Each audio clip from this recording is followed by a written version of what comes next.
ಜೈ B comrades, Lal ಸಲಾಂ. ಈ ದಿನ ಮೇ ಸಾಹಿತ್ಯ ಮೇಳದ ಅಂಗವಾಗಿ ನನಗೆ ಸಂಚಾಲಕರು ಮಾತನಾಡಲಿಕ್ಕೆ ಕೇಳಿದ್ದಾರೆ. ನಾನು ಮಾತಾಡುವ ವಿಷಯ ಅಂಬೇಡ್ಕರ್ ಅವರ ಸಿದ್ಧಾಂತ ಮತ್ತು ಅದರ ಚಾರಿತ್ರಿಕ ಭವಿತವ್ಯ, ಅಂದರೆ the political philosophy of Ambedkar and it's historical destiny. ನೋಡಿ, ಅಂಬೇಡ್ಕರ್ ಇಂದಿನ ಕಾಲಮಾನದ ವ್ಯಕ್ತಿ. RSSನಿಂದ ಹಿಡಿದು ದಲಿತರು, ಕಮ್ಯುನಿಸ್ಟರು ಎಲ್ಲರೂ ಸಹ ಅಂಬೇಡ್ಕರನ್ನು ಅರಗಿಸಿಕೊಳ್ಳಲು ಪ್ರಯತ್ನಿಸಿದ್ದಾರೆ. ವಾಸ್ತವವಾಗಿ ಅಂಬೇಡ್ಕರ್ ತಮ್ಮ ಜೀವಿತ ಕಾಲಕ್ಕಿಂತಲೂ ಹೆಚ್ಚು ಇಂದು ಜನಪ್ರಿಯ. ಅವರು ಹೆಚ್ಚು ಅನುಯಾಯಿಗಳನ್ನು ಹೊಂದಿದ್ದಾರೆ. ಆಳುವ ವರ್ಗದಿಂದ ಹಿಡಿದು ದುಡಿಯುವ ವರ್ಗಗಳಿಗೂ ಪ್ರಜ್ಞಾಪೂರ್ವಕವಾಗಿ ಅಂಬೇಡ್ಕರ್ ಗಮನಕ್ಕೆ ಒಳಗಾಗುತ್ತಿದ್ದಾರೆ. ಈ ವಿರೋಧಾಭಾಸ RSSನಿಂದ ಹಿಡಿದು ಕಮ್ಯುನಿಸ್ಟ್ವರೆಗೆ ಸಲ್ಲುತ್ತದೆ. ಇದು ವಿರೋಧಾಭಾಸ ಏಕೆ? ಇದು ಕೇವಲ ದಲಿತರ ಓಟಿನ ರಾಜಕಾರಣವೇ ಆಕರ್ಷಣೆಯೇ, ಇಲ್ಲ ಇದಕ್ಕಿಂತ ಮೀರಿದಂತಹ ಕಾರಣಗಳಿದೆಯೇ ಅಂತ ನನ್ನ ಪ್ರಶ್ನೆ. ಇವತ್ತು ನನ್ನ ಉದ್ದೇಶ ಏನು ಅಂತ ಹೇಳಿದ್ರೆ, ಅಂಬೇಡ್ಕರ್ ಸಿದ್ಧಾಂತದಲ್ಲಿ ಏನಿದೆ, ಅದರ ತಳಹದಿ ಏನು, ಅದರ ಸೈದ್ಧಾಂತಿಕ ಮಿತಿಗಳು ಏನಿವೆ, ಅಂಬೇಡ್ಕರ್ ಸಿದ್ಧಾಂತವನ್ನು ಹೇಗೆ ಮುಂದೆ ಬೆಳೆಸಬಹುದು, ಎಲ್ಲಕ್ಕಿಂತ ಹೆಚ್ಚಾಗಿ ಸಮಸ್ತ ಭಾರತ ಜನತೆಗೆ ವಿಮೋಚನೆಗಾಗಿ ಅಂಬೇಡ್ಕರ್ ಅವರ ವಿಚಾರ ಮಾರ್ಗವಾಗಬಹುದೇ. ಇಲ್ಲಿ ನಾನು ಅಂಬೇಡ್ಕರ್ ಅವ್ರ ಬಗ್ಗೆ ಯಾವುದು ಜಡ್ಜ್ಮೆಂಟ್ ಪಾಸ್ ಮಾಡಲಿಕ್ಕೆ ಹೋಗೋದಿಲ್ಲ. ನನ್ನ ವಿಶ್ಲೇಷಣೆ, ನನ್ನ ಅಭಿಪ್ರಾಯಗಳನ್ನು ಮಂಡಿಸ್ತಾ ಹೋಗ್ತೀನಿ. ಮತ್ತು ವಾಸ್ತವವಾಗಿ ನಾನು ಅಂಬೇಡ್ಕರ್ ಅವರ ಸಿದ್ಧಾಂತದ ಮೂಲ ಎಳೆಯನ್ನು ಹುಡುಕೋನಾಗಿದ್ದೇನೆ. ಒಂದು ಸ್ಪಷ್ಟವಾಗಬೇಕು, ಅಂಬೇಡ್ಕರ್ ಅವರು ಮುನ್ನೋಟದ ಪ್ರವಾದಿ ಮತ್ತು ವಿಮೋಚಕ. ಅದರ ಅರ್ಥ, Ambedkar is the prophet looking forward and also a liberator. ಈ ಅಂಶವನ್ನು ಮೂಲಭೂತವಾಗಿ ನಾನು ಅರ್ಥ ಮಾಡ್ಕೊಂಡಿದ್ದೇನೆ. ಸೊ ನಾನು ಏನು ಮಾಡ್ತೀನಿ ಅಂತಂದರೆ, ಅವರ ಸಿದ್ಧಾಂತಗಳನ್ನ ಪರಿಚಯವನ್ನು ಅವರ ಮುಖ್ಯ ಕೃತಿಗಳ ಮೂಲಕ ಮಾಡಲಿಕ್ಕೆ ಪ್ರಯತ್ನ ಪಡ್ತೀನಿ. ಯಾಕೆ ಅಂತ ಹೇಳಿದ್ರೆ, ಒಂದು ಜ್ಞಾಪಕ ಇಟ್ಕೋಬೇಕು, ಅಂಬೇಡ್ಕರ್ ಬರವಣಿಗೆ ನೋಡ್ತಾ ಹೋಗಿ ಇಟ್ಸ್ ಎ ಕಾಂಬ್ಯಾಟಿವ್. ಕೇವಲ ನರೇಷನ್ ಅಲ್ಲ, ಬಹಳ ಮೈಲ್ಡಾಗಿ ಹೇಳೋದಲ್ಲ ಅದು. It's always combative. That means a kind of a polemics ಸಹ ಹೌದು, ಮತ್ತು ಇನ್ನು ಎದುರಾಳಿಯ ವಿರುದ್ಧ ಒಂದು ರೀತಿಯಾದ ಒಂದು ಹೊಸ ಆರ್ಗ್ಯುಮೆಂಟ್ ಕೊಡಲಿಕ್ಕೆ ಪ್ರಯತ್ನ ಪಡೋದು. ಇದು ಅವರ ಎಲ್ಲ ಕೃತಿಗಳಲ್ಲಿ ಕಾಣ್ತದೆ. ಅದು ಎಲ್ಲ ಇದಲ್ಲ ಅಂತ ಹೇಳಿದ್ರೆ, ಈಗ ಮನವಿ ಪತ್ರ ಅವರ ಮಾಡಿದಂಥ ಕಾನೂನಾತ್ಮಕರಲ್ಲ, ಬೇರೆ ಬೇರೆ ಸೈದ್ಧಾಂತಿಕ ವಿಚಾರಗಳಲ್ಲಿ ಈ ವಾಸ್ ಎ ಕಾಂಪಿಟೇಟಿವ್ ಥಿಂಕರ್. ನಾನು ಆಯ್ಕೆ ಮಾಡ್ಕೊಂಡಿರೋದು ಭಾಳ ಮುಖ್ಯವಾದ ಕೃತಿಗಳು ಅಂತ ಹೇಳಿದ್ರೆ ಕ್ರಾಂತಿ ಮತ್ತು ಪ್ರತಿಕ್ರಾಂತಿ. ಈ ಕೃತಿ ಭಾಳ ಮುಖ್ಯವಾದ. ಯಾಕೆ ಅಂತ ಹೇಳಿದ್ರೆ, ಇದು ಪ್ರಕಟವಾದದ್ದು ಅಂಬೇಡ್ಕರ್ನ ನಿಧನರಾದ ನಂತರ. ಈ ಕೃತಿನ, ಈ ಕ್ರಾಂತಿ ಮತ್ತು ಪ್ರತಿಕ್ರಾಂತಿ ಕೃತಿನ ಅಂಬೇಡ್ಕರ್ ಭಾಳ ಸಿಟ್ಟಿಂದ ಬರೆದಿರ್ತಾರೆ. ಎರಡನೇದು, ಅವರ ಮುಖ್ಯವಾದ ವಿಚಾರಗಳಾದ ಜಾತಿ, ವರ್ಗ ಮತ್ತು ಪ್ರಜಾಸತ್ತೆಯ ಬಗ್ಗೆ ಅವರ ಅಭಿಪ್ರಾಯವನ್ನು ನಾವು ಕಾಣುವಂಥದ್ದು what Congress and Gandhi have done to untouchables 1946. ಇನ್ನೊಂದು ಭಾಳ ಮುಖ್ಯವಾದ ಕೃತಿ ಅವರ ಸಿದ್ಧಾಂತ ಸಂಬಂಧಪಟ್ಟಂಗೆ ಅಂತ ಹೇಳಿದ್ರೆ ರಾನಡೆ, ಗಾಂಧಿ ಮತ್ತು ಜಿನ್ನಾ 1943. ಸೊ ಆ ಕೃತಿನಲ್ಲಿ ಅವರು ದೇಶ, ಜನ ಮತ್ತು ನಾಯಕರ ಬಗ್ಗೆ ಸ್ಪಷ್ಟ ಅಭಿಪ್ರಾಯ ಹೇಳಿದ್ದಾರೆ. ಮತ್ತು ಇನ್ನೊಂದು ಬಹಳ ಮುಖ್ಯವಾದ ಪುಸ್ತಕ ಅಂತ ಹೇಳಿದ್ರೆ ಜಾತಿ ವಿನಾಶ. ಇನ್ಫ್ಯಾಕ್ಟ್ ಇದು ಅಂಬೇಡ್ಕರ್ ಮ್ಯಾಗ್ನಮ್ ಓಪಸ್ ಅಂತ ಹೇಳ್ಬೋದು. ಯಾಕಂದರೆ ಅಂಬೇಡ್ಕರ್ ಅವರು ಜಾತಿ ವಿನಾಶದ ಬಗ್ಗೆ ಸ್ಪಷ್ಟವಾದ ಮತ್ತು ನಿರ್ದಿಷ್ಟವಾದ ಅಭಿಪ್ರಾಯ ತಳೆದದ್ದು ಈ ಕೃತಿಯಲ್ಲಿ. ಇದ್ರ ಬಗ್ಗೆ ನಾನು ನನ್ನ ಅಭಿಪ್ರಾಯ ಆಮೇಲೆ ಹೇಳ್ತೀನಿ. ಮತ್ತು ಇನ್ನೊಂದು ಬಹಳ ಮುಖ್ಯವಾದಂತಹ ಕೃತಿ ಅಂತ ಹೇಳಿದ್ರೆ ಬುದ್ಧ ಅಥವಾ ಕಾರ್ಲ್ ಮಾರ್ಕ್ಸ್ 1950ನೇ ಇಸ್ವಿನಲ್ಲಿ. ನೋಡಿ, ಅಂಬೇಡ್ಕರ್ ಅವರು ಇಸ್ ಅ ಪ್ರೊಲಿಫಿಕ್ ರೈಟರ್. ಒಂದು ಸಾವಯವ ಬುದ್ಧಿಜೀವಿ ಅಂತ ಹೇಳ್ತಾರೆ, ಆರ್ಗ್ಯಾನಿಕ್ ಇಂಟೆಲೆಕ್ಚುಯಲ್ ಅಂತ. ನೀವು ಗ್ರಾಮ್ಸಿಯರ್ ಅವಲೋಕನಗಳನ್ನು ಗಮನಿಸಿದ್ರೆ ಅದೊಂದು ಕಾನ್ಸೆಪ್ಟ್ ಇದೆ. ಏನಂತ ಹೇಳಿದ್ರೆ, ಆರ್ಗ್ಯಾನಿಕ್ ಇಂಟೆಲೆಕ್ಚುಯಲ್ ಅಂದರೆ ಒಬ್ಬ ಮನುಷ್ಯ ಕೇವಲ ಬುದ್ಧಿಜೀವಿ ಅಷ್ಟೇ ಅಲ್ಲ, ಅವನ ಜನರ ಜೊತೆ ಸಾವಯವಾಗಿ ಐಕ್ಯಗೊಂಡಿರುವನು. ಅಂತಹ ಒಂದು ಕ್ಲಾಸಿಕಲ್ ಎಕ್ಸಾಂಪಲ್ BR ಅಂಬೇಡ್ಕರ್ ಅವರು. ಅದು ಒಂದು ಹೆಗ್ಗಳಿಕೆ ಮತ್ತು ಅಭಿಮಾನದ ಮತ್ತು ಹೆಮ್ಮೆಯ ಸಂಕೇತ. ಈಗ ನಾನು ಈ ಮೇಲೆ ಹೇಳಿದ ಕೃತಿಗಳನ್ನ ಒಂದೊಂದಾಗಿ ಅರ್ಥ ಮಾಡಿಕೊಳ್ಳಕ್ಕೆ ಪ್ರಯತ್ನ ಪಡ್ತೀನಿ. ಒಂದು, ಕ್ರಾಂತಿ ಮತ್ತು ಪ್ರತಿಕ್ರಾಂತಿ. ಇದು ಅಂಬೇಡ್ಕರ್ ಪ್ರಕಾರ ಫ್ರಾನ್ಸಿನ ಮಹಾಕ್ರಾಂತಿ ಎಷ್ಟು ಮುಖ್ಯವೋ ಅಷ್ಟು ಮುಖ್ಯ ಈ ದೇಶದಲ್ಲಿ ಬೌದ್ಧ ಧರ್ಮ ಸ್ಥಾಪಿತವಾದದ್ದು. ಅಂದಿನ ಕಾಲದ ಆರ್ಯ ಸಮಾಜದ ಲಂಪಟತೆ, ಬ್ರಾಹ್ಮಣರ ನೈತಿಕ ಅಧಪತನ, ಪತಿತ ಪುರೋಹಿತ್ಯ ಸಮಯದಲ್ಲಿ ಹಿಂದೂ ಸಮಾಜಕ್ಕೆ, ಅಂದಿನ ಸಮಾಜಕ್ಕೆ ಸುಧಾರಣೆ ಅಗತ್ಯವಾಗಿತ್ತು. ಗೌತಮ ಕ್ರಿಸ್ತಪೂರ್ವ 563 ತನ್ನ 35ರ ವಯೋಮಾನದಲ್ಲಿ ಬಹಳ ಒಂದು ಕ್ರಾಂತಿಕ ವಿಚಾರ ಮಂಡಿಸ್ತಾನೆ. ಬಹಳ ಇಂಟ್ರೆಸ್ಟಿಂಗ್ ಏನಂತ ಹೇಳಿದ್ರೆ, ಅವರು ಬುದ್ಧ ಯಾಕೆ ಜನಪ್ರಿಯವಾದ, ಜನರಿಗೆ ಮೋಕ್ಷದ ಭರವಸೆ, ನೈತಿಕ ಜಾಗೃತಿ, ಅವನು ರಾಜ್ಕುಮಾರ ಮತ್ತು ನಿರೀಶ್ವರವಾದ ಭಾಳ ಮುಖ್ಯವಾದ್ದು, ಮತ್ತು ದೈವತ್ವದ ಆರೋಪ ಇಲ್ಲದಿರುವಂಥ ಒಂದು ವ್ಯಕ್ತಿಯಾಗಿದ್ದರು. ಮತ್ತು ಯಜ್ಞಗಳು, ಪಶುಗಳನ್ನು ಉಪಯೋಗಿಸುವುದಿರುವುದು ಭಾಳ ಮುಖ್ಯವಾದಂತಹ ಒಂದು ಚಾಲೆಂಜ್ ಈ ಬ್ರಾಹ್ಮಣಿಕರಿಂದ. ಇನ್ನು ಅನೇಕ ಪಾಯಿಂಟ್ಗಳು ಬೌದ್ಧ ಧರ್ಮದ ಪ್ಲಸ್ ಪಾಯಿಂಟ್ಸ್ ಹೇಳ್ತಾ ಹೋಗ್ಬೋದು, ಆದರೆ ಇಂದಿನ ಸಂದರ್ಭದಲ್ಲಿ ನಾವು ಹೇಳೋಕ್ಕಾಗೋದಿಲ್ಲ. ಅವ್ರು ಮಾಡಿದಂತಹ ಕ್ರಾಂತಿಕಾರಿ ಬದಲಾವಣೆ ವಿರುದ್ಧ ಕಾಲಾಂತರ ಬೌದ್ಧ ಧರ್ಮ ಪತನವಾಯಿತು. ಬೌದ್ಧ ನಂತರ ಭಾಳ ಉಚ್ಚಾರಿಸುತ್ತಿದ್ದಂತಹ ಈ ಬೌದ್ಧ ಧರ್ಮ ಪತನವಾಯಿತು. ಇಲ್ಲಿ ಪ್ರಶ್ನೆ ಇದ್ದರೆ ಅಂಬೇಡ್ಕರ್ ಮಾತಾಡ್ತಾರೆ, ಪತನಕ್ಕೆ ಕಾರಣ ಸ್ಪಷ್ಟವಾಗಿದೆ, ಆದರೆ ಅವಸಾನಕ್ಕೆ ಕಾರಣ ಸ್ಪಷ್ಟವಾಗಿಲ್ಲ. ಇಸ್ಲಾಂ ಈ ದೇಶಕ್ಕೆ ಪ್ರವೇಶದ ಮುಂಚೆ ಇಡೀ ಏಷ್ಯಾದಲ್ಲಿ ಬೌದ್ಧ ಧರ್ಮ ವಿಶಾಲವಾಗಿ ಹರಡಿತ್ತು. ಇಸ್ಲಾಂ ಬಂದಾಗ ಬೌದ್ಧ ಮತ್ತು ಬ್ರಾಹ್ಮಣ ಧರ್ಮದ ಮೇಲೆ ದಾಳಿ ಆಯಿತು. ಆದರೆ ಬ್ರಾಹ್ಮಣಶಾಹಿ ಉಳಿತು, ಬೌದ್ಧ ಧರ್ಮ ನಾಶವಾಯಿತು. ಇಲ್ಲಿ ಅಂಬೇಡ್ಕರ್ ಮಾತಾಡ್ತಾರೆ, ಬೌದ್ಧ ಧರ್ಮ ನಾಶವಾಗಲು ಇಸ್ಲಾಂನ ಖಡ್ಗ ಕಾರಣವಲ್ಲ. ಅಂದಿನ ಇಸ್ಲಾಂ ಧರ್ಮವನ್ನು ಎದುರಿಸಲು ಬ್ರಾಹ್ಮಣ ಧರ್ಮಕ್ಕೆ ಸಹ ಆಗಿತ್ತು, ಬೌದ್ಧ ಧರ್ಮಕ್ಕೆ ಸಾಧ್ಯವಾಗಲಿಲ್ಲ. ಇಲ್ಲಿ ಏನು ಇಂಟ್ರೆಸ್ಟಿಂಗ್ ಪಾಯಿಂಟ್ ಅಂತ ಹೇಳಿದ್ರೆ, ಅಂಬೇಡ್ಕರ್ ಹೇಳ್ತಾ ಇರೋದು ಬೌದ್ಧ ಧರ್ಮ ಈ ದೇಶದಲ್ಲಿ ಒಂದು ಕ್ರಾಂತಿಕಾರಿ ಒಂದು ವ್ಯವಸ್ಥೆ ತಂತು, ನಂತರ ಅದನ್ನು ನಾಶ ಮಾಡಲಿಕ್ಕೆ ಬ್ರಾಹ್ಮಣಶಾಹಿ ಸಫಲವಾಯಿತು ಅನ್ನೋ ಪಾಯಿಂಟ್ ಹೇಳ್ತಾರೆ. ಸೊ ಒಂದು ಜ್ಞಾಪಕ ಇಟ್ಕೋಬೇಕು, ನಾನು ಯಾಕೆ ಈ ಪುಸ್ತಕದ ಬಗ್ಗೆ ಹೇಳ್ತಾ ಇದ್ದೀನಿ ಅಂತ ಹೇಳಿದ್ರೆ, ಅಂಬೇಡ್ಕರ್ ರಾಜಕೀಯ ವಾದವನ್ನು ರಾಜಕೀಯ ವಿಚಾರಗಳನ್ನು ಅವರ ಸಾಮಾಜಿಕ ದೃಷ್ಟಿಕೋನದಿಂದ ಬೇರ್ಪಡಿಸಿ ನೋಡೋಕ್ಕೆ ಸಾಧ್ಯ ಇಲ್ಲ, ಒಂದಕ್ಕೊಂದು ಹೆಣೆದುಕೊಂಡಿದೆ. ಸೊ ಹೀಗಾಗಿ ಅವರ ಹಿಂದೂ ಧರ್ಮದ ವಿರುದ್ಧ ಸಿಟ್ಟಾಗಲಿ ಕಾರ್ಯಕ್ರಮವಾಗಲಿ ಸಹ ಈ ಬೌದ್ಧ ಧರ್ಮದ ಪತನದಿಂದ ಉಂಟಾದಂತಹ ಒಂದು ಆಕ್ರೋಶದ ಹಿನ್ನೆಲೆಯಲ್ಲಿ ನಾವು ನೋಡಬೇಕಾಗ್ತದೆ. ನೋಡಿ, ಅದೇ ರೀತಿ ಅವರು ಪ್ರತಿಕ್ರಾಂತಿನಲ್ಲಿ ಹೇಗೆ ಮಗಧ ಸಾಮ್ರಾಜ್ಯ ಎನ್ನುವುದು ಭಾರತ ಇತಿಹಾಸದ ಮೈಲಿಗಲ್ಲಾಗಿತ್ತು, ನಂತರದಲ್ಲಿ ಅದು ಪುನಃಸ್ಥಾಪನೆ ಮಾಡಿದ್ರು ಚಂದ್ರಗುಪ್ತ, ಅಶೋಕ ರಾಜಧರ್ಮ ಮಾಡಿದ್ರು, ಇದರಿಂದಾಗಿ ಬ್ರಾಹ್ಮಣ ಧರ್ಮಕ್ಕೆ ದೊಡ್ಡ ಪೆತ್ತು. ನಂತರವಾಗಿ ಏನಂತಂದರೆ ಈ ದೇಶದಲ್ಲಿ ಪುಷ್ಯಮಿತ್ರ ಎಂಬ ಸಾಮವೇದಿಯ ನಾಯಕತ್ವದಲ್ಲಿ ಈ ಬೌದ್ಧ ಧರ್ಮದ ವಿನಾಶವನ್ನು ಪ್ರಾರಂಭವಾಯಿತು. ಇಲ್ಲಿ ನಾನು ಈ ಪುಸ್ತಕದ ಬಗ್ಗೆ ಹೇಳಕ್ಕೆ ಇಷ್ಟಪಡ್ತೀನಿ. ಎರಡನೇ ಕೃತಿ ಅಂತ ಹೇಳಿದ್ರೆ, ಅದು ನಾನು ಒಂದು ಎಂಫಸೈಸ್ ಮಾಡಿದೆ ಅಂತ ಹೇಳಿದ್ರೆ, ಅಂಬೇಡ್ಕರ್ ಅವರ ರಾಜಕೀಯ ಚಿಂತನೆಗಳು ಅವರ ಸಾಮಾಜಿಕ ಚಿಂತನೆಗಳ ಆಧಾರವಾಗಿತ್ತು ಅಂತ ಮತ್ತೆ ಎಂಫಸೈಸ್ ಮಾಡಲಿಕ್ಕೆ ಹೇಳ್ತೀನಿ. ರಾಣೆ ಗಾಂಧಿ ಮತ್ತು ಜಿನ್ನಾ, ಇದು ಒಂದು ಸಣ್ಣ ಒಂದು ಪುಸ್ತಕ. ಅಲ್ಲಿ ಏನು ಹೇಳ್ತಾರೆ, ಅಂಬೇಡ್ಕರ್ ಅವರು ಕೆಲವರ ಡೆಮಾಕ್ರಸಿ ಬಗ್ಗೆ ಇರುವಂತಹ ಕೆಲವು ಮೂಲಭೂತ ನಂಬಿಕೆಗಳನ್ನ ಹೇಳ್ತಾ ಬರ್ತಾರೆ. ನಾನು ಈ ದೇಶವನ್ನು ಪ್ರೀತಿಸ್ತೇನೆ, ವ್ಯಕ್ತಿಗಿಂತ ದೇಶ ದೊಡ್ಡದು. ಚರ್ಚೆ ಏನಾಗಿತ್ತು ಅಂತ ಹೇಳಿದ್ರೆ, ರಾಜಕೀಯ ಸ್ವಾತಂತ್ರ್ಯದ ಮೊದಲು ಸ್ವಾತಂತ್ರ್ಯ ಸುಧಾರಣೆ ಮೊದಲೇ ಆಗಬೇಕು. ಅಂದ್ರೇನು, social change should take place first before the political change. ಇದು ಬೇಸಿಕ್ ಡಿಬೇಟು. ಯಾಕೆ ಅಂತ ಹೇಳಿದ್ರೆ, ಈ ದೇಶದಲ್ಲಿ ರಾಜಕೀಯ ಸ್ವಾತಂತ್ರ್ಯ ಪಡೆದ ಮೇಲೆ ಅದು ಬ್ರಿಟಿಷರಿಂದ ಪ್ರಭುತ್ವ ಜನರ ಹಕ್ಕುಗಳನ್ನ ರಕ್ಷಣೆ ಮಾಡಬೇಕು. ಆದರೆ ವಾಸ್ತವವಾಗಿ ಈ ದೇಶದಲ್ಲಿ ಬ್ರಾಹ್ಮಣಶಾಹಿ ಮತ್ತು ಬನಿಯಾಗಳ ಆಡಳಿತಕ್ಕೆ ಇದು ಉಲ್ಟಾ ಆಗ್ತದೆ ಅಂತ ಒಂದು ಆತಂಕನ ಅಂಬೇಡ್ಕರ್ ಅಂದೇ ಹೇಳಿದರು. ಪ್ರಜಾತಂತ್ರ ಅಂದ್ರೇನು, ಭಾಳ ಇಂಪಾರ್ಟೆಂಟ್ ಪಾಯಿಂಟ್ ಅಂತ ಹೇಳಿದ್ರೆ, ಸಹ ಪ್ರಜೆಗಳ ಬಗ್ಗೆ ಗೌರವ, ಸಮಾನತೆ, ಒಂದು ಸಾಮಾಜಿಕ ನಿರ್ಬಂಧಗಳಿರೋದ ಸಾಮಾಜಿಕ ಸಂಘಟನೆ ಆಗಬೇಕು ಅಂತ ಹೇಳ್ತಾರೆ.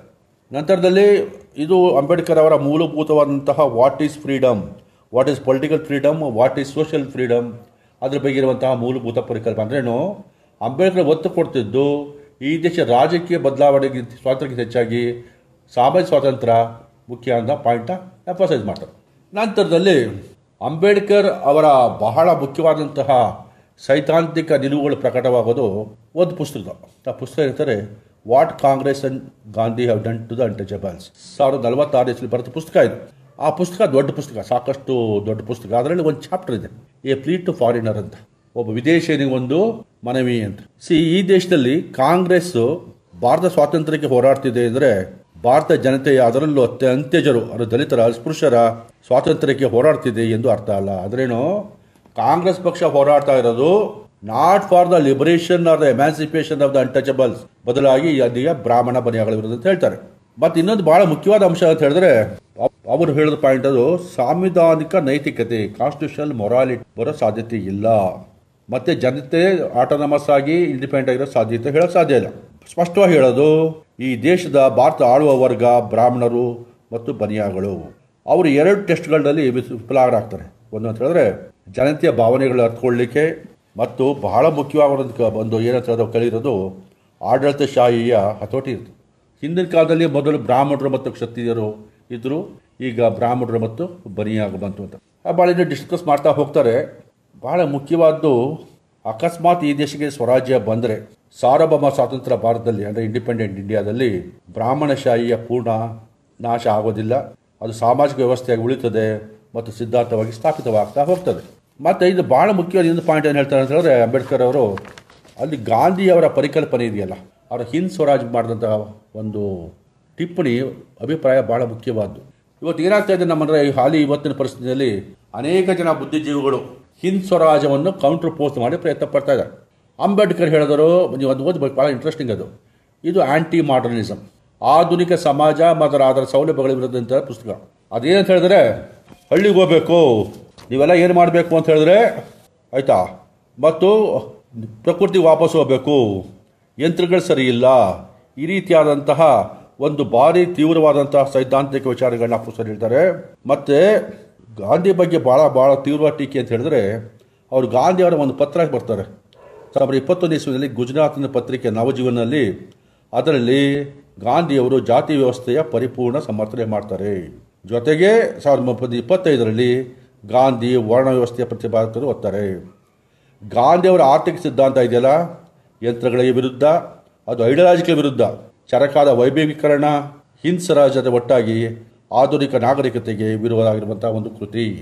ಮತ್ತು ನೆಕ್ಸ್ಟ್ ಪಾಯಿಂಟ್ ಅಂತ ಹೇಳಿದ್ರೆ ಗಾಂಧಿಯವರ ಪ್ರಕಾರ ಈ ಪಾಶ್ಚಿಮಾತ್ಯ ನಾಗರಿಕತೆ ಸೈತಾನನ ಸೃಷ್ಟಿ, ವರ್ಗ ಸಮರವನ್ನು ತಂದಿದೆ, ವರ್ಗ ಹೋರಾಟ ಬಂದಿದೆ, ಮಾಲೀಕ ಮತ್ತು ಗೇಣಿದರ ಕಿತ್ತೋಣ ಮಾಡಿದೆ. ಸೊ ಈ ರೀತಿಯಾದಂಥ ಪರಿಸ್ಥಿತಿಯಿಂದ ಕಾರ್ಮಿಕರ ಹೋರಾಟ ಕೈಗಾರಿಕೆಗಳಿಗೆ ತೊಂದರೆ ನೀಡುತ್ತದೆ. ಇದು ಅನೇಕ ಲಿಸ್ಟ್ಗಳನ್ನ ಮಾಡ್ತಾ ಹೋಗ್ತಾರೆ. ಗಾಂಧಿಯವರು ಆಸ್ತಿವಂತ ವರ್ಗಗಳನ್ನು ವಿರೋಧಿಸೋದಿಲ್ಲ ಮತ್ತು ಮಾಲೀಕರು ಬಡವರ ಟ್ರಸ್ಟಿ ಆಗಬೇಕು ಅಂತ ಹೇಳ್ತಾ ಹೋಗ್ತಾರೆ. ಈ ವಾರದೇನು ಹೊಸದೇನಲ್ಲ, ಇದು ಹಿಂದೆನೇ ಈ ಗಾಂಧಿವಾದ ವಿಚಾರ ಎಲ್ಲ ರೂಸೋ, ರಷ್ಯನ್ನರ ಟಾಲ್ಸ್ಟಾಯ್ ಅವುಗಳ ಪುನರುಚ್ಚಾರ ಮಾಡಿದ್ದಾರೆ ಅಂತ ಹೇಳ್ತಾರೆ.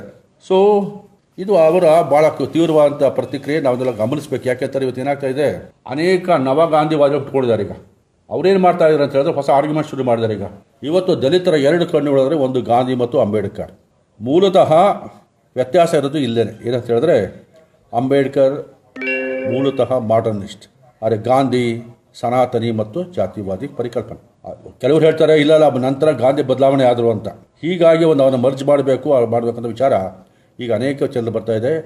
ಇದು ಹೊಸ ಈ ರೀತಿಯಾದಂಥ ರಿವಿಷನಿಸ್ಟ್, ಈ ಪರಿಷ್ಕರಣವಾದಿ ಒಂದು ವಿಚಾರ ನೀವು ಡಿ.ಆರ್. ನಾಗರಾಜ್ ಅವರ ಹೇಮಿಫಿಲ್ಡ್ ಪುಸ್ತಕ ಓದಿದ್ರೆ ಅರ್ಥ ಆಗ್ತದೆ. ನಂತರ ಆಶೀಶ್ ನಂದಿ ಅಂತವಂತಹ ಒಂದು ಥಿಂಕರ್ ಸಹ ಈ ರೀತಿಯಾದಂಥ, ಜೊತೆಗೆ ಎಲ್ಲ ಕಡೆಯೂ ಸಹ ಈ ಲೋಹಿಯಾವಾದಿಗಳು ಈ ರೀತಿಯಾದಂಥ ವಿಚಾರಗಳನ್ನ ಅನೇಕ ರೀತಿಯಲ್ಲಿ ತುರುಕ್ಲಿಕ್ಕೆ ಪ್ರಯತ್ನ ಪಡ್ತಾ ಇದ್ದಾರೆ. ಅದು ನನ್ನ ಅಭಿಪ್ರಾಯ. ಈಗ ನಂತರದಲ್ಲಿ ಅಂದರೆ ಅಂಬೇಡ್ಕರ್ ಅವರ ರಾಜಕೀಯ ಚಿಂತನೆಯ ನೆಲೆ ಮತ್ತು ಆಧುನಿಕ ಸಮಾಜದ ಬಗ್ಗೆ ಪರಿಕಲ್ಪನೆಗಳು ಗೊತ್ತಾಗೋದು ಈ ಪುಸ್ತಕದಿಂದ. ಗಾಂಧಿ ವಾಟ್ ಕಾಂಗ್ರೆಸ್ ಅಂಡ್ ಗಾಂಧಿ ಗಂಟು ಅನ್ಟಚಬಲ್.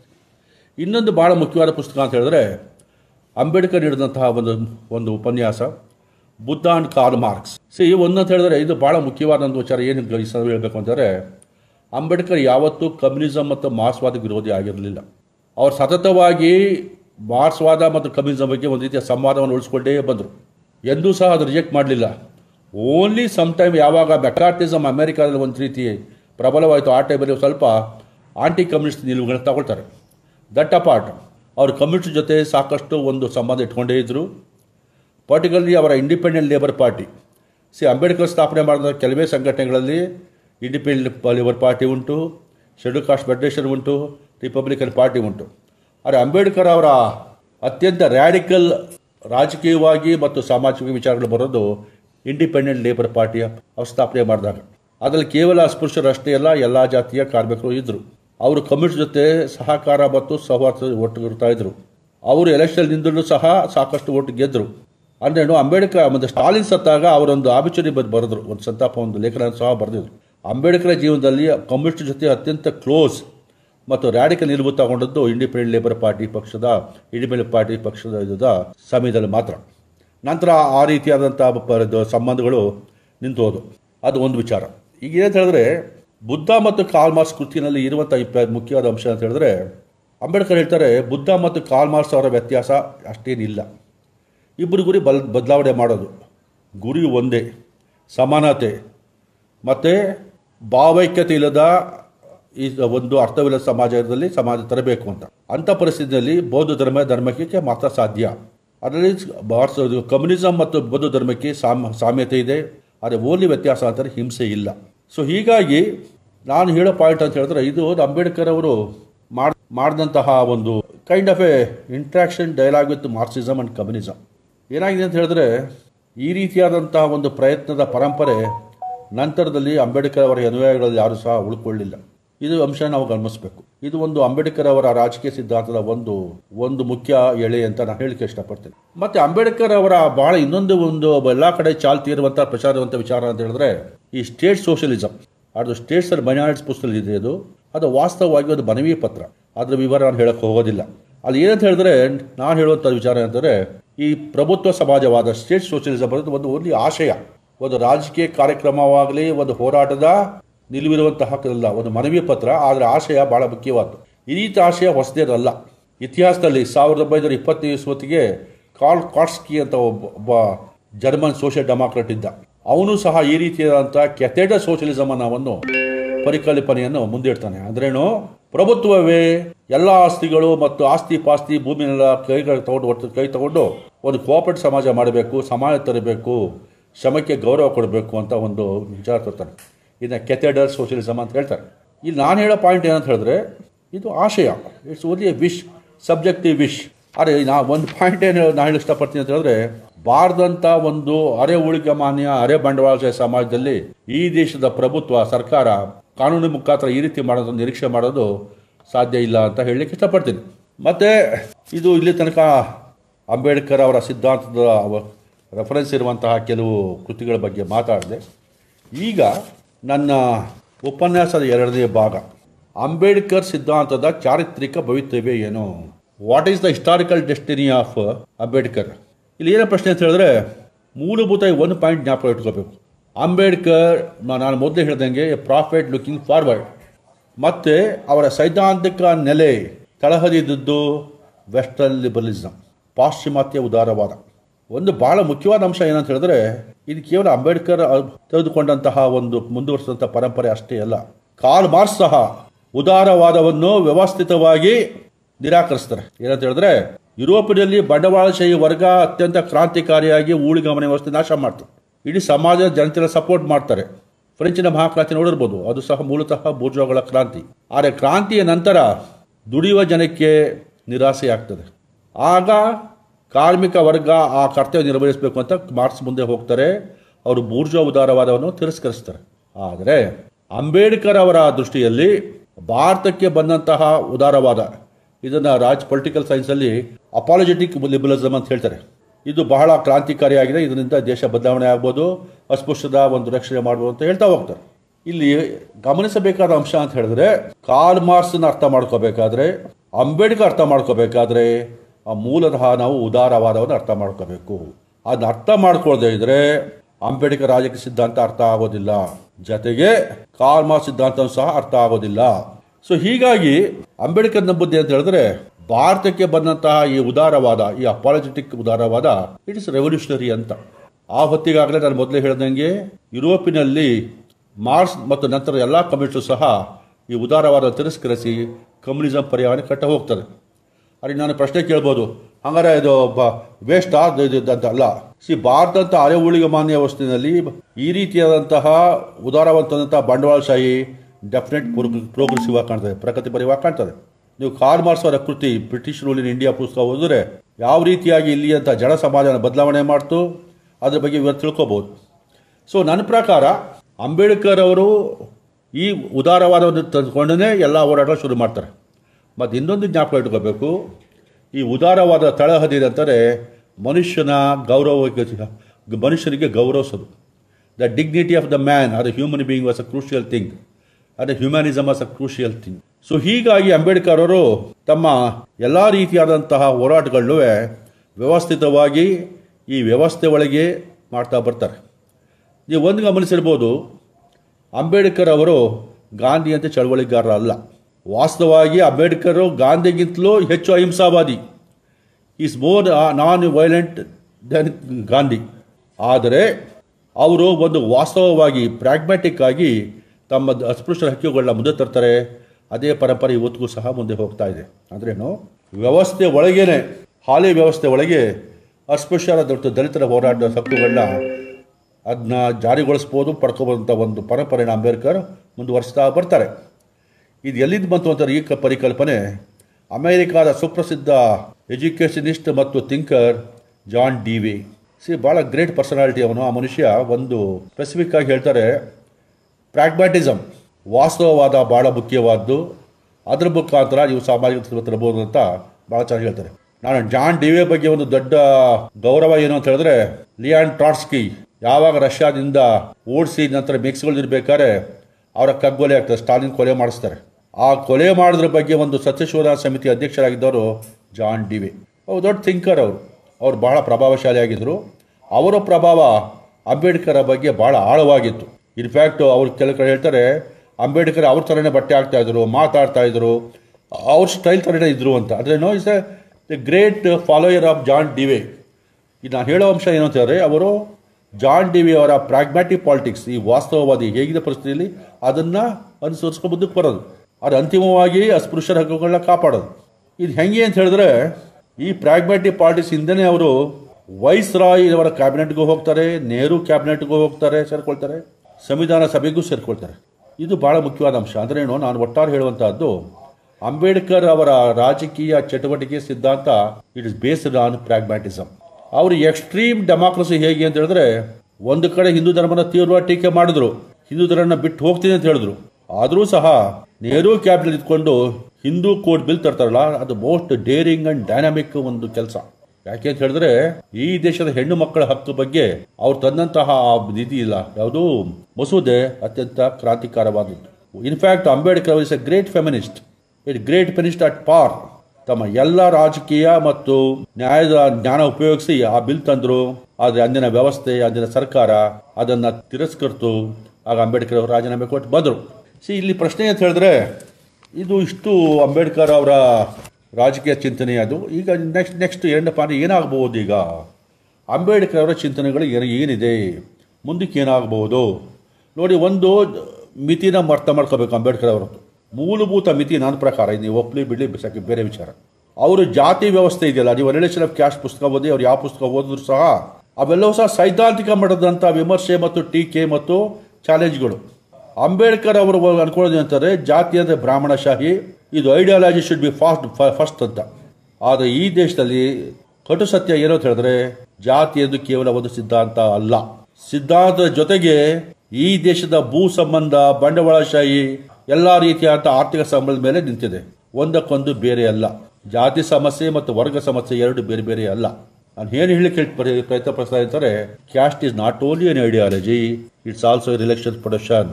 ಇದು ಮಾರ್ಕ್ಸ್ವಾದಿ ಪರಿಕಲ್ಪನೆ. ಸೊ ಹೀಗಾಗಿ ಅಂಬೇಡ್ಕರ್ ಅವರ ಹೋರಾಟ ಹೆಚ್ಚು ಸೈದ್ಧಾಂತಿಕವಾಗಿ ಒಂದು ಸಿದ್ಧಾಂತ ಮಾಡಿ ನಡೆದಿತ್ತು. ಜೊತೆಗೆ ಮೀಸಲಾತಿ ಒಂದು ಇನ್ನೊಂದು ಅಸ್ತ್ರ ಆಗಿತ್ತು, ಸಫಲವಾದರು ಸಾಕಷ್ಟು. ಆದರೆ ಬಹಳ ಮುಖ್ಯವಾಗಿ ಈ ದೇಶದಲ್ಲಿರುವಂತಹ ಊಳಿಕಮಾನ್ಯ ವ್ಯವಸ್ಥೆಯನ್ನಾಗಲಿ, ಬಂಡವಾಳಶಾಹಿ ವ್ಯವಸ್ಥೆಯಾಗಿ ಅವರು ಇದ್ರ ಬಗ್ಗೆ ಹೋರಾಟವನ್ನಾಗಲಿ ಚಳವಳಿಗಳನ್ನು ಕಟ್ಟಲಿಲ್ಲ. ಈ ವಸ್ತುಸ್ಥಿತಿನ ಫಸ್ಟು ಅರ್ಥ ಮಾಡ್ಕೋಬೇಕು. ನಂತರದಲ್ಲಿ ಅಂತ ಹೇಳಿದ್ರೆ, ಎರಡನೇ ಪಾಯಿಂಟು, ಅಂಬೇಡ್ಕರ್ ಅವರ ವಿಚಾರ ಉದ್ದಾಮವಾದದ್ದು, ಮಹಾನ್ ವಿಚಾರಗಳು. ಆದರೆ ಅವತ್ತಿಗೂ ಮತ್ತು ಇವತ್ತಿಗೂ ಸಹ ಅವರ ವಿಚಾರಧಾರೆಗಳನ್ನು ಯಾಕೆ ಆದಿವಾಸಿಗಳಿಗೆ ತಲುಪಲಿಕ್ಕಾಗಲಿಲ್ಲ? ಇವತ್ತಿಗೂ OBCಗಳಿಗೂ ಸಹ ಆಗಲಿಲ್ಲ, ಮುಸ್ಲಿಮ್ಸ್ಗೂ ಸಹ ಅವರು ನಾಯಕರನ್ನಿಸ್ತಾ ಇಲ್ಲ. ಅವರ ಜೀವಿತ ಕಾಲದಲ್ಲಿ ಅವರ ಮಹಾನ್ ಜನಸಂಖ್ಯೆಯ ಜನಾಂಗದ ಸಾಮಾಜಿಕ ತಳಹದಿ ಇತ್ತು. ಸ್ವಲ್ಪ ಮಟ್ಟಿಗೆ ಆಗ್ರಾದ ಜತವಾಸಿದ್ರು. ಇನ್ಫ್ಯಾಕ್ಟ್ ಮಹಾರಾಷ್ಟ್ರದ ಮಾಂಗ್ ಕಮ್ಯುನಿಟಿ, ಮಾದಿಗ ಕಮ್ಯುನಿಟಿಯವರು ಅಂಬೇಡ್ಕರ್ ಬಗ್ಗೆ ಅವರ ಹಿಂದೆ ಹೋಗಲಿಲ್ಲ. ಇದಕ್ಕೆ ಇನ್ನೊಂದು ಕಾರಣ ಇದೆ, ಕಾಂಗ್ರೆಸ್ ಪಕ್ಷ ಮಾಡಿದಂತಹ ಕಿತಾಪತಿ ರಾಜಕೀಯ. ಅವ್ರ ರಾಜಕೀಯ ಏನಾಗಿತ್ತು, ಅಂಬೇಡ್ಕರ್ ಅವರು ದಲಿತರ, ಅಸ್ಪೃಶ್ಯರ ಒಂದು ಗುಂಪಿನ ನಾಯಕರು, ಜಗಜೀವನ್ ರಾಮ್ ಇನ್ನೊಬ್ಬ ಗುಂಪಿನ ನಾಯಕ ಅಂತ ಅವತ್ತ ಕೌಂಟರ್ ಪಾಸ್ ಮಾಡ್ತಾ ಹೋಗ್ತಿದ್ದು. ಇದು ಕಾಂಗ್ರೆಸ್ಸಿನ ಕಂತಿನ ರಾಜಕೀಯ ಮಾಡಿದ್ರು.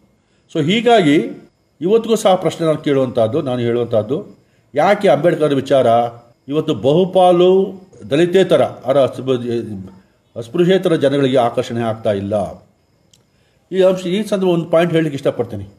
ಏನಂತ ಹೇಳಿದ್ರೆ, ನಾನು ನಮ್ಮ ಸುತ್ತಮುತ್ತ ನೋಡ್ತಾ ಇರೋದು ಅನೇಕ ಜನ ಬೌದ್ಧ ಧರ್ಮ ಸ್ವೀಕರಿಸ್ತಾ ಇದ್ದಾರೆ. ಯಾರಿವರು? ನಮ್ಮ ಹಳ್ಳಿಗಾಡಿನ ಸಾಮಾನ್ಯ ಅಸ್ಪೃಶ್ಯರಲ್ಲ, ಕೂಲಿಗಾರರಲ್ಲ, ದಲಿತರಲ್ಲ. ನಗರದಲ್ಲಿರುವಂತಹ, ಈಗಾಗಲೇ ಸಮಾಜದಲ್ಲಿ ಒಂದು ಕಂಫರ್ಟ್ ಝೋನ್ ಇರುವಂತಹ ಅಪ್ಪರ್ ಮಿಡಲ್ ಕ್ಲಾಸ್ ಜನ, ಇವರು ಬೌದ್ಧ ಧರ್ಮಕ್ಕೆ ಮತಾಂತರ ಆಗ್ತಾ ಇದ್ದಾರೆ. ಆದರೆ ನಾನು ಕೇಳೋ ಪ್ರಶ್ನೆ ಅಂತ ಹೇಳಿದ್ರೆ, ಈ ದೇಶದಲ್ಲಿ ಧಾರ್ಮಿಕ ಮತಾಂತರ ಆಗೋದು ಅವರ ವೈಯಕ್ತಿಕ ವಿಚಾರ, ಸಾಮಾಜಿಕ ಚಲನೆಯ ಒಂದು ಭಾಗ. ಇನ್ಫ್ಯಾಕ್ಟ್ ಅಂಬೇಡ್ಕರ್ ಅವರ ಮತಾಂತರ ಸಾವಿರಾರು, ನೂರಾರು ಜನರಿಗೆ ಒಂದು ಹೊಸ ಗೌರವ, ಒಂದು ಹೊಸ ರೀತಿಯಾದಂಥ ಒಂದು ಐಡೆಂಟಿಟಿ ಕೊಟ್ಟಿದೆ. ಅದು ಬಹಳ ಗಮನಾರ್ಹವಾದ ಸಾಧನೆ. ಒಂದು ವಿಚಾರ ಜ್ಞಾಪಕ ಇಟ್ಕೋಬೇಕು, ಇವತ್ತು ಬೌದ್ಧ ಧರ್ಮವಾಗಲಿ, ಇಸ್ಲಾಂ ಆಗಲಿ, ಕ್ರಿಶ್ಚಿಯಾನಿಟಿ ಆಗಲಿ ಯಾಕೆ ಒಂದು ಆಕರ್ಷಕ ಪರ್ಯಾಯ ಧರ್ಮ ದಲಿತರಿಗೆ ಆಗ್ತಾ ಇಲ್ಲ ಅಂತ ಹೇಳಿದ್ರೆ, ನೋಡಿ, ಯಾವಾಗಲೂ ಧಾರ್ಮಿಕ ಮತಾಂತರ ಆಗೋದು ದೊಡ್ಡ ಸ್ಕೇಲ್ನಲ್ಲಿ ಆರ್ಥಿಕವಾದಂತಹ ಒಂದು ಆಕರ್ಷಣೆ ಇದ್ದಾಗ, ಆರ್ಥಿಕ ತಳಹದಿ ಇದ್ದಾಗ ಸುಮ್ಮನೆ ಮತಾಂತರ ಆಗೋದಿಲ್ಲ. ಸೊ ಹೀಗಾಗಿ ಇವತ್ತು ಭಾರತದ ಬಹುಪಾಲು ಅಸ್ಪೃಶ್ಯರ ದಲಿತರ ವಿಮೋಚನೆಗಾಗಿ ಮತಾಂತರಕ್ಕೆ ಆಕರ್ಷಣೆ ಅಂತೂ ಇಲ್ಲ. ಮತ್ತು ಇವತ್ತು ಏನಂದರೆ ಪರಿಸ್ಥಿತಿ ಅಂತ ಹೇಳಿದ್ರೆ, ಇವತ್ತು ಅಂಬೇಡ್ಕರ್ ಬಗ್ಗೆ ಎಲ್ಲರಿಗೂ ಗೌರವ ಇದೆ, ಅದು ಶೋಷಿತ ಜನತೆಗಳ ಬಗ್ಗೆ ಸಾಕಷ್ಟು ಗೌರವ ಇದೆ. ಅದನ್ನು ಆದರೆ ಅವರ ನಾಯಕರನ್ನು ಒಪ್ಕೊಳ್ತಾ ಇಲ್ಲ. ಇದು ಒಂದು ಅಂಶವನ್ನು ಜ್ಞಾಪಕ ಇಟ್ಕೋಬೇಕು. ನೆಕ್ಸ್ಟ್ ವಿಚಾರ, ಇವತ್ತು ಚಾರಿತ್ರಿಕ ಸನ್ನಿವೇಶದಲ್ಲಿ ಅದರ ಭವಿಷ್ಯತೆಯನ್ನು ಹೇಳಬೇಕಾದ್ರೆ ಇವತ್ತಿನ ಅಂಬೇಡ್ಕರ್ ಚಳವಳಿ ಏನಂಥದ್ದು ಏನೂ ಇಲ್ಲ. ಅಲ್ಲೊಬ್ಬರು ಜಿಗ್ನೇಶ್ ಮೇವಾನಿ ಇರ್ತಾರೆ, ಅಲ್ಲೊಬ್ಬ ರಾವಣ ಇರ್ತಾನೆ, ಆಗಾಗಲೇ ಸ್ಪಾಂಟೇನಿಯಸ್ ಆಗಿ ಒಂದು ರೀತಿಯ ಕೂಗಿ ಹೇಳ್ತದೆ, ನಂತರ ಅದು ಸ್ತಬ್ಧವಾಗ್ತದೆ. ಇಡೀ ದೇಶದಲ್ಲಿ ಎಲ್ಲ ಕಡೆ ಸಹ ಸಣ್ಣ ಸಣ್ಣ ಮಟ್ಟದಲ್ಲಿ ತಮ್ಮ ಮಟ್ಟದಲ್ಲಿ ದಲಿತರು ಪ್ರತಿಭಟನೆ ಮಾಡ್ತಾರೆ, ಅದನ್ನು ಕೋಆರ್ಡಿನೇಟ್ ಮಾಡುವಂಥ ಶಕ್ತಿ ಇರುವಂತಹ ಒಂದು ಈ BSP ರಾಜಕೀಯ ನಮ್ಮ ಅಕ್ಕ ಮಾಯಾವತಿಯವರ ಪಕ್ಷ ಅವರಿದ್ರೂ ಸಹ ಅವ್ರು ಚಳವಳಿಯನ್ನು ಮಾಡಿದ್ರೆ ಹೋರಾಟ ಮಾಡೋದು ಇಲ್ಲ. ಅವರ ಸ್ಟ್ರೈಟ್ ಅವೇ ಅಧಿಕಾರ ಬೇಕು ಚುನಾವಣೆ ಮುಖಾಂತರ. ನೋಡ್ರಿ, ಆನಂದ್ ತೆಲ್ತುಂಬಡೆ ಬಗ್ಗೆ ಇಲ್ಲಿ ತನಕ ಒಂದು ಲೇಖ, ಒಂದು ಮಾತಿಲ್ವಲ್ಲ. ಇದೆಂಥದ್ದು ಇದು? ಯೋಚನೆ ಮಾಡಬೇಕು. ಅಂದ್ರೇನು, ಅಂಬೇಡ್ಕರ್ ಅವರ ಪರಂಪರೆ ಉಳಿಸ್ಬೇಕಾದ್ರೆ ಕೇವಲ ಅವ್ರ ಹೆಸರುಗಳು ಅಧಿಕಾರ ಗಿಡಿಸೋದಲ್ಲ, ದಲಿತರ ಯೋಗಕ್ಷೇಮಕ್ಕೆ ಬೇಕಾ ಒಂದು ಪ್ರತಿಭಟನೆ, ಸಮಾಜದ ಪ್ರಭುತ್ವದ ಮೇಲೆ ಒತ್ತಡ ಎಲ್ಲ ತರಬೇಕಾಗ್ತದೆ. ಇದು ಬಿಡಬೇಕು. ಮತ್ತು ಇನ್ನೊಂದು ಬಹಳ ಮುಖ್ಯವಾದ ಅಂಶ ಅಂತ ಹೇಳಿದ್ರೆ, ಈ ಅಕ್ಕ ಮಾಯಾವತಿರ ಪಕ್ಷ BSPಗೆ ಯಾವುದೇ ಆರ್ಥಿಕ ಕಾರ್ಯಕ್ರಮ ಇಲ್ಲ. ನಂತರದಲ್ಲಿ ಇವತ್ತು ಏನಾಗಿದೆ ಅಂತ ಹೇಳಿದ್ರೆ, ದಲಿತರ ಅಸ್ಪೃಶ್ಯರ ಚಳವಳಿಗಳು ಉಪಜಾತಿಯಲ್ಲಿ ಛಿದ್ರವಾಗಿದೆ. ಕರ್ನಾಟಕದಲ್ಲಿ ನಾನು ಮುಂದೆ ನೋಡಿದ್ದೀನಿ, ಕಳೆದ 45-50 ವರ್ಷಗಳಲ್ಲಿ ಹೇಗೆ ಚಳವಳಿ ಛಿದ್ರವಾಗಿದೆ. ಅಲ್ಲಲ್ಲಿ ಪೈಎಸ್ ಮತ್ತು ಒಂದು ಪ್ಯಾಸಿವ್ ಅಟೆಂಪ್ಟ್ ಯೂನಿಟಿ ಆಗ್ತಾ ಇದೆ. ಆದರೆ ಮೂಲಭೂತವಾಗಿ ಅದು ಒಗ್ಗೂಡಿಸುವಂಥ ಸೈದ್ಧಾಂತಿಕ ಶಕ್ತಿ ಇಲ್ಲ. ಇದಕ್ಕೆ ಆಳುವ ವರ್ಗದ ರಾಜಕೀಯ ಕಾರಣ, ಜೊತೆಗೆ ದಲಿತ ನಾಯಕರಲ್ಲಿರುವಂತಹ ದಿವಾಳಿತನವೂ ಸಹ ಕಾರಣ. ಅದು ಇಲ್ಲಿ ಚರ್ಚೆ ಮುಖ್ಯ ವಿಷಯ ಅಲ್ಲ. ಮತ್ತು ಇದು ದಲಿತ ಚಳವಳಿ ಮತ್ತು ಅಂಬೇಡ್ಕರ್ ಅವರ ಇಂದಿನ ಸಂಬಂಧ ಬಗ್ಗೆ ಮಾತು. ನಂತರದಲ್ಲಿ ಕಮ್ಯುನಿಸ್ಟರ ಬಗ್ಗೆ ಕೆಲವು ಮಾತು ಹೇಳಲೇಬೇಕು. ಯಾಕಂದರೆ ಕಮ್ಯುನಿಸ್ಟರು ಘೋಷಣೆ ಮಾಡೋದು workers of the world unite, you nothing to lose but your chains. ಇದು ಕಮ್ಯುನಿಸ್ಟ್ ಪ್ರಣಾಳಿಕೆಯ ಕೊನೆಯಲ್ಲಿ ವಾಕ್ಯ. ನೋಡಿ, ಅನಾದಿ ಕಾಲದಿಂದಲೂ, ಅಂಬೇಡ್ಕರ್ ಕಾಲದಿಂದಲೂ ಸಹ ಜಾತಿ ಸಮಸ್ಯೆಯ ಬಗ್ಗೆ ಕಮ್ಯುನಿಸ್ಟಲ್ಲಿ ಉಪೇಕ್ಷೆ. ಅದ್ರ ಬಗ್ಗೆ ಅಂಬೇಡ್ಕರ್ ಸಹ ಟೀಕೆ ಮಾಡಿದರು. ಅಂಬೇಡ್ಕರ್ ಹೇಗೆ ಮೊದಲು ಸಾಮಾಜಿಕ ಬದಲಾವಣೆ ನಂತರ ರಾಜಕೀಯ ಬದಲಾವಣೆ ಅಂತ ಹೇಳಿದ್ರು, ಆ ತದ್ವಿರುದ್ಧವಾಗಿ ಅಂದಿನ ಕಮ್ಯುನಿಸ್ಟರು ಈ ದೇಶದಲ್ಲಿ ಆಗಬೇಕಾದ ಒಂದು ಆರ್ಥಿಕ ಬದಲಾವಣೆ ನಂತರ ಸಾಮಾಜಿಕ ಬದಲಾವಣೆ ತಾನಾಗಿ ಆಗ್ತದೆ ಅಂತ. ಇನ್ಫ್ಯಾಕ್ಟ್ ಇವರೆಲ್ಲ ಈ ನಮ್ಮ ಅಂದಿನ ಕಮ್ಯುನಿಸ್ಟರು ಯಾಂತ್ರಿಕವಾಗಿ ಮಾರ್ಕ್ಸ್ನ ಹೇಳಿಕೆಯನ್ನು ಫಾಲೋ ಮಾಡಿದ್ರೇನು, ಎಕನಾಮಿಕ್ ಬೇಸ್ ಬದಲಾವಣೆ ಆದ ತಕ್ಷಣ ಸೂಪರ್ ಸ್ಟ್ರಕ್ಚರ್ ಬದಲಾವಣೆ ಆಗ್ತದೆ ಅಂತ ಒಂದು ಕಾನ್ಸೆಪ್ಟ್. ಇದು ಮಾರ್ಕ್ಸ್ ಅವರ ಸುಪ್ರಸಿದ್ಧ ಲೇಖನ ಕ್ರಿಟಿಕ್ ಆಫ್ ಪೊಲಿಟಿಕಲ್ ಎಕನಾಮಿ ಪುಸ್ತಕದಿಂದ ಇರುವಂಥ ಪರಿಕಲ್ಪನೆ. ಇದನ್ನು ಕಮ್ಯುನಿಸ್ಟ್ ಬಹಳ ಪಾಲನೆ ಮಾಡಿದ್ದಾರೆ. ನನ್ನ ಪ್ರಕಾರ ಇದು ತಪ್ಪು. ಈಗ ಅದು ಇರುವಂಥ ಇತಿಹಾಸದ ವಾಸ್ತವತೆ. ಇತ್ತೀಚೆಗೆ ಏನಂತ ಹೇಳಿದ್ರೆ, ಈಗ ಅದ್ರ ಬಗ್ಗೆ ಗೌರವ ಸೂಚಿಸ್ತಾ ಇದ್ದಾರೆ. ಇನ್ಫ್ಯಾಕ್ಟ್ ಒಂದು ಕಮ್ಯುನಿಸ್ಟ್ ಪಕ್ಷದ ಇತ್ತೀಚಿನ ಕಾಂಗ್ರೆಸ್ನಲ್ಲಿ ಮೊದಲು ಅಂಬೇಡ್ಕರ್ ಅವರಿಗೆ ಪ್ರತಿಭೆಗೆ ಹಾರ ಹಾಕಿ ನಂತರ ಇವತ್ತು ಬಹುಪಾಲು ಎಲ್ಲ ಕಮ್ಯುನಿಸ್ಟ್ ಪಕ್ಷಗಳು ಸಹ ಅಂಬೇಡ್ಕರ್ ಬಗ್ಗೆ ಗೌರವ ಸೂಚಿಸ್ತಾ ಇದ್ದಾರೆ. ಅದೊಂದು ಭಾರತದಲ್ಲಿ ಪಾಸಿಟಿವ್ ಬೆಳವಣಿಗೆ. ಆದರೆ ಅಲ್ಲಿ ಏನು ಪ್ರಾರಂಭ ಆಗ್ತಾರೆ ಅಂತಾರೆ, ಅವರ ಯಾವುದೇ ದಸ್ತಾವೇಜುಗಳಲ್ಲಿ, ಯಾವುದೇ ಪತ್ರಿಕೆಗಳಲ್ಲಿ ಎಲ್ಲೂ ಸಹ ಅಂಬೇಡ್ಕರ್ ಅವರ ಕೊಡುಗೆಯ ಬಗ್ಗೆ ಪ್ರಸ್ತಾಪವಾಗಲಿ ವಿಶ್ಲೇಷಣೆ ಆಗಲಿ ಇಲ್ಲ. ಅಂದ್ರೇನು, ಈ ಕಮ್ಯುನಿಸ್ಟ್ ಪಕ್ಷಗಳು ಮಾಡ್ತಾ ಇರೋ ಒಂದು ರೀತಿಯಾಗಿ ಅಂಬೇಡ್ಕರ್ ಅವರಿಗೆ ಬಣ್ಣ ಬಳಿಯೋದು, ಅಂಬೇಡ್ಕರ್ ಸತ್ವವನ್ನು ಹೀರ್ಕೊಳ್ಳೋದಲ್ಲ. ಮತ್ತು ಜೊತೆಗೆ ಕೇವಲ ರೆಫರೆನ್ಸ್ ಅಷ್ಟೇ ಅಲ್ಲ, ಇವ್ಯಾಲ್ಯೂಷನ್ ಸಹ ಆಗಿಲ್ಲ. ಮತ್ತೆ ಒಂದು ಕಮ್ಯುನಿಸ್ಟ್ ಪಕ್ಷದ ನಾಯಕರಂತೂ ಅಂಬೇಡ್ಕರ್ ಅವರನ್ನ ಒಂದು ಪೆಟ್ಟಿ ಬುರ್ಜುವಾ ಲಿಬರಲ್ ಅಂತ ಒಂದು ಬ್ರ್ಯಾಂಡ್ ಮಾಡ್ಬೋದು. ಅದು ಅರೆ ಸತ್ಯ, ಪೂರ್ತಿ ಸತ್ಯ ಅಲ್ಲ. ಸೊ ಹೀಗಾಗಿ ಇಂದಿನ ಪರಿಸ್ಥಿತಿಯಲ್ಲಿ ಒಂದು ಅಂಶ ಜ್ಞಾಪಕ ಇಟ್ಕೋಬೇಕು, ಅಂಬೇಡ್ಕರ್ ಅವರು ಅನೇಕ ಪ್ರಶ್ನೆಗಳ ಎತ್ತಿದ್ದಾರೆ. ಇಂದಿಗೂ ಸಹ ಪ್ರಶ್ನೆಗಳು ಪ್ರಸ್ತುತ. ಆ ಪ್ರಶ್ನೆಗಳ ಬಾಣ ಇನ್ನೂ ಅನೇಕ ಬರುವ ಸಮಯ ತನಕ ಈ ಕಮ್ಯುನಿಸ್ಟ್ ಪಕ್ಷಗಳನ್ನ ಘಾಸಿಗೊಳಿಸ್ತಾ ಇರ್ತದೆ, ಮೈಂಡ್ ದ ವರ್ಡ್ ಘಾಸಿಗೊಳಿಸ್ತಾ ಇರ್ತದೆ. ಮತ್ತೆ ಅವರು ಉತ್ತರ ಕೊಡಿಸುವಂತಹ ಜವಾಬ್ದಾರಿ ಇದೆ, ಉತ್ತರ ಕೊಡಬೇಕು. ಯಾಕೆ ಅಂತ ಹೇಳಿದ್ರೆ, ಆಗಬೇಕಾದ ನನ್ನ ಪ್ರಕಾರ ಅಂತ ಹೇಳಿದ್ರೆ, ಇವತ್ತು ಬಹಳ ಹಂಬಲ್ ಆಗಿ ವಿನಯದಿಂದ ಎಲ್ಲ ಕಮ್ಯುನಿಸ್ಟ್ ಪಕ್ಷಗಳು ಸಹ ಅಂಬೇಡ್ಕರ್ ಅವರ ಕೊಡುಗೆ ಇದೆ, ಅವರನ್ನ ಮನ್ನಿಸ್ಬೇಕು, ಬಹಿರಂಗವಾಗಿ ಮನ್ನಿಸ್ಬೇಕು. ಒಂದು ಬಹಿರಂಗವಾಗಿ ಎಸ್, ಈ ರೀತಿಯಾದಂಥ ಒಂದು ತಪ್ಪಾಗಿದೆ, ಸರಿಪಡಿಸ್ತೀವಿ, ಅಂಬೇಡ್ಕರ್ ಅವರ ವಿಚಾರಗಳನ್ನ ಮನ್ನಣೆ ಕೊಡ್ತೀವಿ ಅಂತ. ಮತ್ತು ಇನ್ನೊಂದು ಭಾಳ ಮುಖ್ಯವಾದ ನನ್ನ ಒಂದು ಅಭಿಪ್ರಾಯ ಏನಂತ ಹೇಳಿದ್ರೆ, ಎಲ್ಲ ಕಮ್ಯುನಿಸ್ಟ್ ಪಕ್ಷಗಳು ಎದೆ ಉಬ್ಬಿಸಿ ಹೇಳಬೇಕು, ನಾವು ಅಂಬೇಡ್ಕರ್ ವಾರಸ್ದಾರ. ಈ ಮಾತು ಯಾಕೆ ಹೇಳ್ತಾ ಇದ್ದೀನಿ ಅಂತ ಹೇಳಿದ್ರೆ, ಲೆನಿನ್ ಒಂದು ಕಡೆ ಹೇಳ್ತಾರೆ, ಮನುಷ್ಯನ ಇತಿಹಾಸದ ಅತ್ಯಂತ ಎಲ್ಲ ಪ್ರಗತಿಪರ ಮತ್ತು ಕ್ರಾಂತಿಕರ ವಿಚಾರಗಳ ವಾರಸುದಾರರು ನಾವು ಅಂತ. ಇದು ನನ್ನ ಪ್ರಕಾರ ಇಸ್ ದ ಪ್ರೊಫೌಂಡ್ ಸ್ಟೇಟ್ಮೆಂಟ್. ಹುಲಿ ಆಗಲಿ, ಅಂಬೇಡ್ಕರ್ ಆಗಲಿ, ಬುದ್ಧ ಆಗಲಿ, ಬಸವಣ್ಣ ಆಗಲಿ, ಅಲ್ಲೂ ಸಹ ಎಲ್ಲ ಪರಂಪರೆ ವಾರಸುದಾರರು ನಾವು. ಸೊ ಇದು ಬಹಳ ಮುಖ್ಯವಾದ ಅಂಶ ಅಂತ ನಾನು ಹೇಳಲಿಕ್ಕೆ ಇಷ್ಟಪಡ್ತೀನಿ. ನಂತರ ನಾನು ಇನ್ನು ಮುಕ್ತಾಗಿ ಬರ್ತಾ ಇದ್ದೀನಿ. ಏನಂತ ಹೇಳಿದ್ರೆ, ಈ ಕೆಲಸ ಆಗಲೇಬೇಕು. ಯಾಕೆ ಅಂತ ಹೇಳಿದ್ರೆ, ನೀವು ಕಮ್ಯುನಿಸ್ಟ್ ಪ್ರಣಾಳಿಕೆಯ ಒಂದು ಮಾತಿದೆ, ಕಾರ್ಮಿಕ ವರ್ಗ ತನ್ನ ವಿಮೋಚನೆ ಆಗುವ ಮುಂಚೆ ಅದು ಸಮಾಜದ ಎಲ್ಲ ಶೋಷಿತ ವರ್ಗಗಳ ವಿಮೋಚನೆ ಮಾಡಬೇಕು. ಆಗಬೇಕು ಅಂತಲ್ಲ, ಮಾಡಬೇಕು. It is the responsibility of the working class to liberate all the exploited sections for its own liberation. So ಹೀಗಾಗಿ ಈ ದೇಶದಲ್ಲಿ ಜಾತಿ ಮತ್ತು ವರ್ಗಗಳ ಶೋಷಣೆ ವಿಮೋಚನೆ ಆಗುವ ತನಕ ಅಂಬೇಡ್ಕರ್ ಪ್ರಸ್ತುತವಾಗಿರ್ತಾರೆ.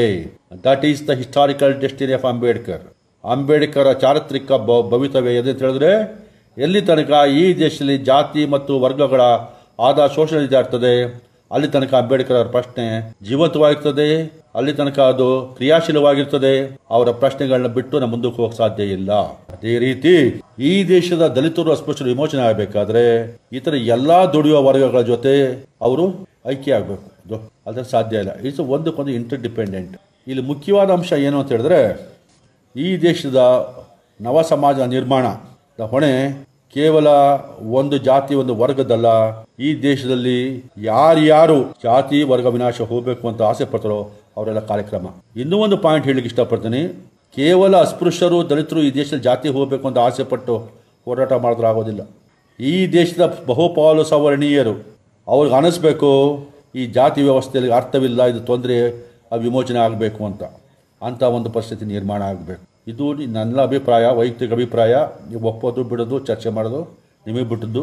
ಸೊ ನನಗೆ ನನ್ನ ಅಭಿಪ್ರಾಯಗಳನ್ನು ಮಂಡಿಸಲು ಅವಕಾಶ ಮಾಡಿಕೊಟ್ಟಂತಹ ಸ್ನೇಹಿತರದ ಲಡಾಯಿ ಬಸ್ಸು ಮತ್ತು ಮೇ ಸಾಹಿತ್ಯ ಮೇಳಕ್ಕೆ ನನ್ನ ವಂದನೆಗಳು ಸೇರಿಸಿ ನನ್ನ ಉಪನ್ಯಾಸ ಮುಕ್ತಾಯ ಮಾಡ್ತೀನಿ. ನಮಸ್ಕಾರ.